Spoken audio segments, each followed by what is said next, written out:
Some supplements may slowly be harming you. Many a times, when we choose to take supplements, we don't really give it a thought whether this is the right supplement for us. Some of us go through the prices, some of us go through the brands, but very few of us really flip the bottle and check what the ingredient list is. In this video, we shall be going through what is it that you need to avoid as toxic substances in your supplements. As a naturopath, I don't always start with supplements. I prefer food first. However, in emergencies or in needs, when you have to supplement, then you must know how to choose the right one and which one has the maximum absorption capability. Let's go through some toxic substances that your supplements may contain. Let's go through one by one. I would not recommend that you start with a supplement before trying anything natural. Many of these supplements may have very poor absorption capability where your food can definitely win. However, a lot of our supplements may have certain compromising toxic substances that may be lurking within, and we need to know what they are. Whenever we choose a supplement, I prefer to go through a supplement which is a whole food complex, it is non-GMO, it is vegan, rather than ones which are loaded with chemicals into it. The first one comes as magnesium stearate. Now this may also called as vegetable stearic acid, or it may be called as stearic acid. Now mind you, just because it has a magnesium in front of it does not mean it is a magnesium supplement. It simply means that it has a chemical into it.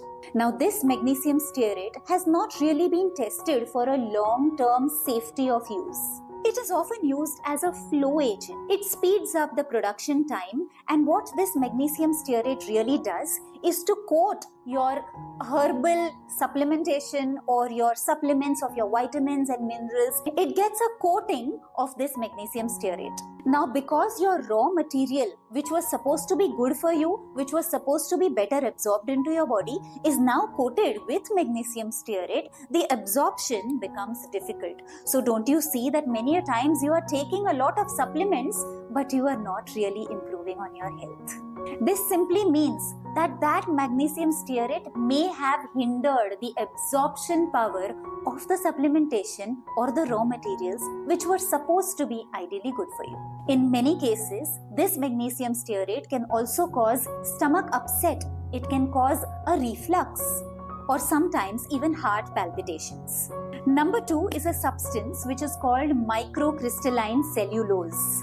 Now this microcrystalline cellulose is typically made from wood chips. Now these wood chips are not really in the best absorbable form into your body, and they are usually used as fillers to fill up the capsule. It can also be used to be able to make the tablets hard so that it's easier to take. Good quality supplements do not need fillers. If you have good quality ingredients, fillers will never be necessary. And that's the difference between a cheap quality supplement and a good quality supplement. The ones who make good quality supplements do not need to add any fillers, binding agents or flow agents into them. Number 3 is silicon dioxide. I'm sure many of you must have seen those small little sachets like the desiccant packs that you may receive when you open a fresh new water bottle, or inside your shoes that you have just bought, or it could even be into a dry fruit pack. Many protein powders and vitamin supplements also contain these packs. It's clearly written on them, do not eat. It is usually in a powdered form. Now this is also a filler in supplements, many of them. So when you flip the bottle of your supplement or the supplement pack and you read this name of silicon dioxide, try and avoid it if you have an option to. Number 4 is the evil brother of silicon dioxide, which does similar thing as what a silicon dioxide does. This one is called titanium dioxide. Did you know that titanium dioxide is banned in the European Union? Well, in India, it is still in use. It is still allowed in a lot of beauty products, cosmetics, and it has possible links to cancer. Now, this may be used in tablets to be able to make them look better, improve their appearance, so to say. Or it could be also used to protect the contents. You will many a times find them in paints, you will find them in toothpastes, you will find them in soaps and lotions, a lot of dairy items, candies, and even mayonnaise. Number 5 is cross-carbamylose sodium. Now this is more often than not used as a disintegrant. So when you take the tablet inside, it helps it to dissolve faster. But does it have any nutritive value? No. If you are a celiac or if you have any compromised gut condition, then this is definitely not something that you want to take. It can be an irritant. It can irritate your skin. It can also irritate your eyes. You can find them in paracetamols. You can find them in antibiotics. It is found in multivitamins, it is found in painkillers, it is found in antacids.